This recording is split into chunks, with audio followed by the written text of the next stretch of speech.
നമസ്കാരം. ആരാധനാമൃതം ചാനലിലേക്ക് ഏവർക്കും സ്വാഗതം. നാളെ കന്നിമാസത്തിലെ ആദ്യത്തെ ശനിയാഴ്ച. കന്നിമാസത്തിലെ ശനിയാഴ്ചകൾക്ക് വളരെയധികം പ്രത്യേകതകളുണ്ട്. ഇന്നേ ദിവസം തിരുപ്പതി ഭഗവാനെ പൂജിക്കുന്നത് വഴി ഭഗവാന്റെ അനുഗ്രഹവും കൂടാതെ ശനിദോഷങ്ങളെല്ലാം തന്നെ മാറിക്കിട്ടുന്നതാണ്. കന്നിമാസം എന്ന് പറയുന്നത് തിരുമല വെങ്കിടേശ്വര സ്വാമിക്ക് വളരെ പ്രാധാന്യമുള്ള മാസമാണ്.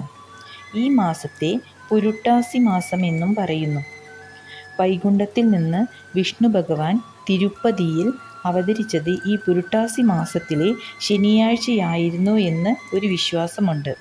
അതുകൊണ്ടാണ് ഈ കന്നിമാസത്തിന് ഇത്രയധികം പ്രാധാന്യമുള്ളത്. ശനിയാഴ്ച ദിവസങ്ങളിൽ വെങ്കിടേശ്വര ഭഗവാനെ പ്രാർത്ഥിക്കുന്ന ഒരാളെ ശനി ഒരിക്കലും ബാധിക്കുകയില്ല.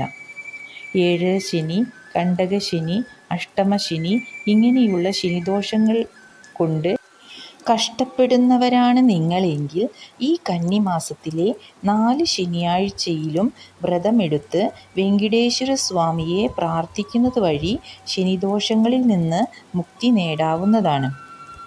ബ്രഹ്മമുഹൂർത്തത്തിൽ എഴുന്നേറ്റ് കുളിച്ച് നിലവിളക്കിൽ നല്ലെണ്ണ ഒഴിച്ച് ദീപം കൊളുത്തി വിഷ്ണു ഭഗവാന്റെയോ വെങ്കിടേശ്വര സ്വാമിയുടെയോ വിഗ്രഹമോ ഫോട്ടോയോ ഉണ്ടെങ്കിൽ തുളസിമാലയോ തുളസി ദളമോ അർപ്പിച്ച് പ്രാർത്ഥിച്ചാൽ കടബാധ്യതകളെല്ലാം മാറി സമ്പത്തും സമൃദ്ധിയും ഐശ്വര്യവും കൈവരുമെന്നാണ് വിശ്വാസം. ഭഗവാനെ പ്രാർത്ഥിക്കുന്നത് മൂലം കടബാധ്യതകൾ മാറുന്നതിന് പിന്നിലും പുരാണങ്ങളിൽ ഒരു കഥയുണ്ട്. ഒരു കാലത്ത് ലക്ഷ്മി ദേവിയും മഹാവിഷ്ണുവും തമ്മിൽ ചെറിയൊരു വഴക്കുണ്ടായി.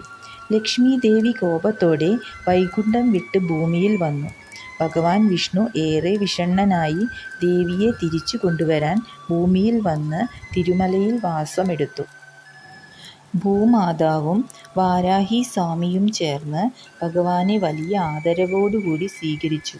അവിടെ അദ്ദേഹം ശ്രീനിവാസൻ എന്ന രൂപത്തിൽ ഭക്തജനങ്ങളുടെ പ്രാർത്ഥന കേൾക്കാൻ തുടങ്ങി. കാലം കഴിഞ്ഞപ്പോൾ ഭൂമിദേവിയുടെ പുത്രിയായ പത്മാവതിയെ ഭഗവാൻ കണ്ടു. അവളെ വിവാഹം ചെയ്യാൻ ഭഗവാൻ തീരുമാനിച്ചു. വിവാഹത്തിന് ആവശ്യമായ ധനം ഒരുക്കാൻ അദ്ദേഹം കുബേരനിൽ നിന്ന് ഒരു വലിയ കടം വാങ്ങി. അന്നു മുതൽ ഇന്നുവരെ ക്ഷേത്രത്തിൽ വരുന്ന ഭക്തർ ഹുണ്ടിയിൽ സമർപ്പിക്കുന്ന ദാനം ആ കടം തീർക്കാനാണെന്നാണ് വിശ്വാസം.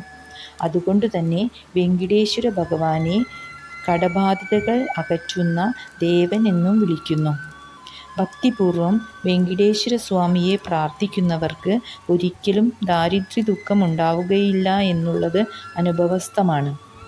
ഗോവിന്ദ ഗോവിന്ദ ഗോവിന്ദ എന്ന് ഭഗവാനെ വിളിക്കുമ്പോൾ ഭഗവാൻ ആ വിളി തിരുമലയിലിരുന്ന് കേൾക്കുകയും തൻ്റെ ഭക്തന് എല്ലാവിധത്തിലുള്ള അനുഗ്രഹം നൽകുകയും ചെയ്യുന്നു.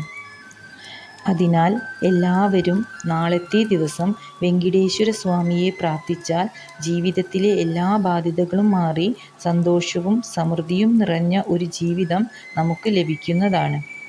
ഈ വീഡിയോ നിങ്ങൾക്ക് ഇഷ്ടമായെങ്കിൽ ലൈക്ക് ചെയ്യാനും ഷെയർ ചെയ്യാനും ഭക്തിപൂർണമായ കഥകൾ കേൾക്കാൻ സബ്സ്ക്രൈബ് ചെയ്യാനും മറക്കരുതേ.